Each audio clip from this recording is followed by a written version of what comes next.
સની દેઓલ ધર્મેન્દ્રને મુખાગ્નિ આપી શકે છે। પરિવારના સભ્યો તેમને વિલે પાર્લે લઈ ગયા છે સ્મશાન ઘાટ ખાતે, ને એક પછી એક અભિનેતાઓ પણ ત્યાં આવી રહ્યા છે। ત્યારે તેમની સાથે જોડાયેલા એ તમામ અભિનેતાઓ છે કે તેમણે ધર્મેન્દ્રને શ્રદ્ધાંજલિ આપી છે પોતપોતાના શબ્દોમાં, અને એ સમય તેમણે ફરી એકવાર યાદ આવી ગયો, કારણ કે અનેક મોટી હસ્તીઓ સાથે ધર્મેન્દ્રએ કામ કર્યું છે, અનેક સરસ ફિલ્મો આપી છે તેમણે, અને સોલેનો તેમનો રોલ હોય વીરુનો કે પછી તેમને અનેક રીતે યાદ કરવામાં આવતા હતા। અને અત્યારે પણ થોડા સમય પહેલા જ્યારે ખબર આવી તેમને હોસ્પિટલમાં દાખલ કરવામાં આવ્યા હતા, ત્યારે તેમના ચાહકો છે તેમને આઘાત લાગ્યો હતો। તેમણે પ્રાર્થના કરી હતી કે તેઓ જલ્દી સ્વસ્થ થઈને પરત ફરે, અને બન્યું પણ કંઈક એવું। થોડા દિવસ પછી તેઓ સારવાર લઈને તેમના ઘરે પરત જઈ રહ્યા હતા, અને ઘરના લોકોએ એવો અંતિમ નિર્ણય લીધો હતો કે હવે ઘરે જ તેમની સારવાર શરૂ રહેશે।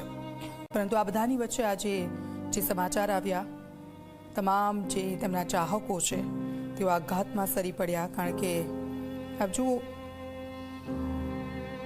મોસ્ટ હેન્ડસમ મેન તરીકે ઓળખાતા હતા ધર્મેન્દ્ર, અને 89 વર્ષની વયે તેમણે અંતિમ શ્વાસ લીધા। અને આ પહેલાં પણ તેમના ઘણા બધા વિડીયો છે કે જે સતત સામે આવતા રહેતા હતા। તેઓ કંઈક ને કંઈક પ્રવૃત્તિમાં જોડાયેલા રહેતા હતા, અને એ દરમિયાન પણ તેઓ જે વિડીયો મૂકતા હતા તે પણ આપણે જોયા છે। અને ફિલ્મ અભિનેતા ધર્મેન્દ્ર હવે આપણી વચ્ચે નથી રહ્યા। બોલિવૂડ જગતમાં શોકનો માહોલ। વિલે પાર્લે સ્મશાન ઘાટ પર તેમના અંતિમ સંસ્કાર સની દેઓલ ધર્મેન્દ્રને મુખાગ્નિ આપી શકે છે। એક પછી એક જે અભિનેતા છે અને તે લોકો પણ ત્યાં પહોંચી રહ્યા છે વિલે પાર્લે સ્મશાન ઘાટ, અને ત્યાંના આ દ્રશ્યો અમે આપને બતાવી રહ્યા છે। પરિવારના સભ્યો અને ત્યાં તેમને લાવવામાં આવ્યા હતા। બોલિવૂડ જગતની હસ્તીઓ પણ વિલે પાર્લે સ્મશાન ઘાટે પહોંચી હતી, અને તેમના સમયનો એ સમયગાળો પણ તેમણે યાદ કર્યો। 89 વર્ષની વયે ધર્મેન્દ્રએ અંતિમ શ્વાસ લીધા, તેમનું નિધન વિલે પાર્લે સ્મશાન ઘાટ ખાતેના દ્રશ્યો। અને સની દેઓલે મુખાગ્નિ આપી છે। પંચમહાભૂતમાં વિલીન થયા ધર્મેન્દ્ર। આપ જુઓ, એક્સ પર કરણ જોહરે આ અંગેની માહિતી આપી, સાથે તેમણે શ્રદ્ધાંજલિ પણ આપી છે, અને જે લખ્યું છે તેમણે ધર્મેન્દ્ર વિશે, કારણ કે અલગ અલગ ફિલ્મો અત્યાર સુધી તેમણે આપી છે, અને દરેક ફિલ્મમાં તેમનો જે રોલ હતો તેનાથી તેઓ પોતાના ચાહત વર્ગો પર છવાઈ ગયા હતા।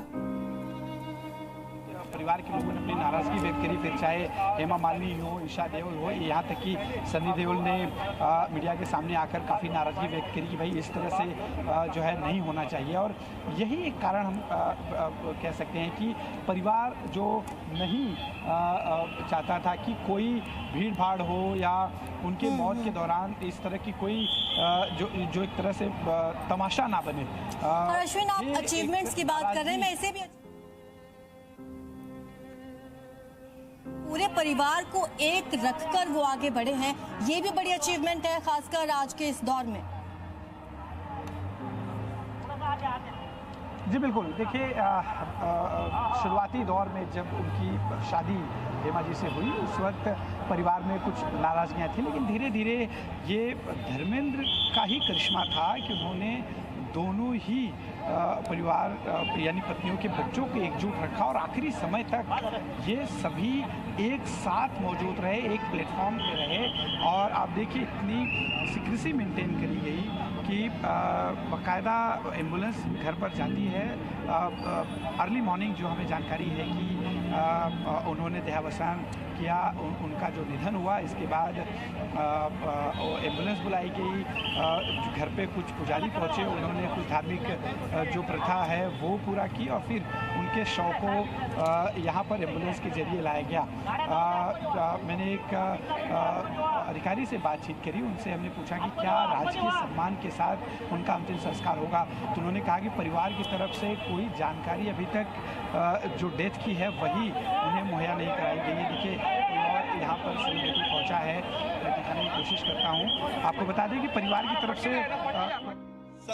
सलमान खान के पिता जो हैं सलीम खान, वो इस वक्त आपको अंदर यहाँ पर जाते हुए दिखाई देंगे पुलिस बल के साथ। पुलिस की सुरक्षा में सलीम खान क्रेमेटोरियम ग्राउंड के अंदर इस वक्त जा चुके हैं। तो लगातार जैसा हम लगातार बता रहे हैं कि जो देओल परिवार है उससे जुड़े हुए जितने भी बॉलीवुड से या नॉन बॉलीवुड भी जो परिवार है उनका आने का जो क्रम है वो लगातार जारी हो चुका है। हमने इससे पहले आपको बताया था अमिताभ बच्चन, अभिषेक बच्चन, आमिर खान और अब सलीम खान। तो ये मूवमेंट अब यहाँ से होता हुआ तेज होता हुआ जा रहा है। जैसे जैसे खबर, अब चूंकि खबर कंफर्म हो गई है वैसे अब रिएक्शंस भी आने शुरू हो गए हैं। यहाँ पर आप देख सकती हैं भारी संख्या में पुलिस सुरक्षा बल को तैनात किया गया है। लोकल पुलिस स्टेशन के अलावा जो अतिरिक्त सुरक्षा बल है उनकी भी यहाँ पर तैनाती की गई है, क्योंकि पुलिस को अंदाजा था कि एक हैवी मूवमेंट यहाँ पर सेलिब्रिटीज़ का होगा, इसीलिए लॉ एंड ऑर्डर बना रहे, कायदे से ट्रैफिक जाम ना हो, तो पुलिस यहाँ पर तैनात। लेकिन इस बीच में लगातार जो मूवमेंट है यहाँ पर लोगों के आने का, बॉलीवुड सेलिब्रिटीज़ के आने का लगातार बना हुआ है। पहले आमिर खान, उसके बाद अभिषेक बच्चन, अमिताभ बच्चन, उसके बाद अब सलीम खान। तस्दीक करते हुए फैमिली की तरफ से ऑफिशियली अभी तक नहीं आया है, लेकिन ये अब तय हो चुका है कि जो धर्मेंद्र हैं वो हम सबके बीच में नहीं रहे हैं। जी તો આપ જુઓ, ભારતીય ફિલ્મ જગત કે જેને એક મોટું નુકસાન હી મેનના નામથી તેઓ ઓળખાતા હતા। 300થી વધારે ફિલ્મોમાં તેમણે કામ કર્યું હતું અને આજે આ દુઃખદ સમાચાર। તો અમારી સાથે ગુજરાતી ફિલ્મના કલાકાર હિતુ કનોડિયા અમારી સાથે ફોન લાઈન પર જોડાઈ ગયા છે। આપનું સ્વાગત ઝી 24 કલાકમાં। આ એક બહુ મોટા દુઃખના સમાચાર કે ધર્મેન્દ્રજી આપણી વચ્ચે નથી રહ્યા, શું કહેશો તેને લઈને?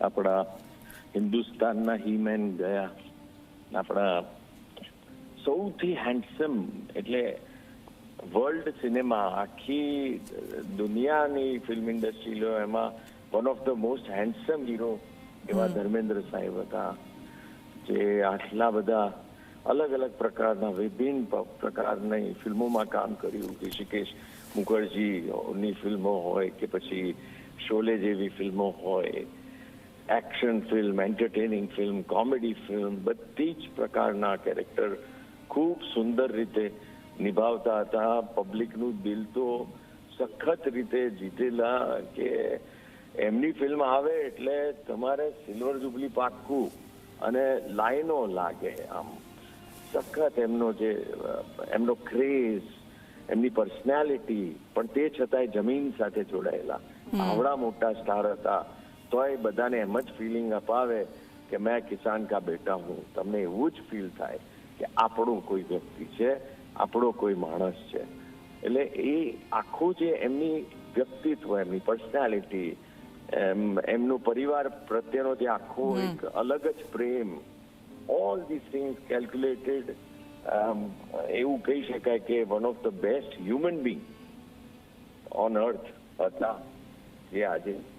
મને તો ખરેખર મારા પપ્પાની યાદ અપાવે ધર્મેન્દ્ર સાહેબ, જે રીતનું લોકોને લાગણી હતી ને એવી જ પપ્પા ધર્મેન્દ્ર સાહેબની લાગણી પ્રત્યે બધાને લાગણી। બિલકુલ બિલકુલ, આપ જોડાયા તે બદલ આપનો ખૂબ ખૂબ આભાર। જી। તો અંતિમ શ્વાસ ધર્મેન્દ્રે તેમના નિવાસ સ્થાને લીધા હતા અને હી મેન તરીકે ઓળખાતા હતા। તેમના ચાહકોને આઘાત લાગ્યો છે તેમના નિધનથી। લેખક જય વસાવડા અમારી સાથે ફોન લાઈન પર જોડાઈ ગયા છે। આપનું સ્વાગત ઝી 24 કલાકમાં। એટલા દુઃખના સમાચાર છે કે થોડા સમય પહેલાં આપણને મળ્યા ત્યારે આપણે પોતે ચોંકી ગયા હતા અને પછી એક સારા સમાચાર પણ સામે આવ્યા હતા કે તેઓ સ્વસ્થ થઈને ઘરે પરત ફર્યા છે। આ એવા એક કલાકાર છે કે તેમણે દરેક પેઢી સાથે કામ કર્યું। તમારા શબ્દોમાં શું કહેશો તમે? પણ હતા ચાહકો માટે અને બહુ પ્રેમથી, હોશથી, હૂંફથી મળતા। એ પણ એમનું એક પાસું હતું। 60-60ના દાયકાથી અંતની 70નો આખો દાયકો અને 80નો અડધો દાયકો સૌથી વધારે હિટ ફિલ્મો એમની છે। સ્વાભાવિકપણે રાજેશ ખન્ના અને અમિતાભ બચ્ચન સુપરસ્ટાર કહેવાય, પણ ધર્મેન્દ્રની હિટ ફિલ્મોની સંખ્યા જોશો તો ખ્યાલ આવશે કે લોકોએ કેટલો બધો પ્રેમ એમને કરેલો ત્યારે। અને પર્સનાલિટી તો હતા જ, બહુ જ હેન્ડસમ, એકદમ આમ પડદા ઉપર ભરાઈ જાય એવી એક ટાવરિંગ પર્સનાલિટી। અને એમણે શરૂઆતના ગાળામાં બહુ જ સંવેદનશીલ ફિલ્મો પણ કરી. ઘણા બધા લોકો હિમેન ધર્મેન્દ્ર જ યાદ રાખે છે એક્શન હિરોલને કારણે.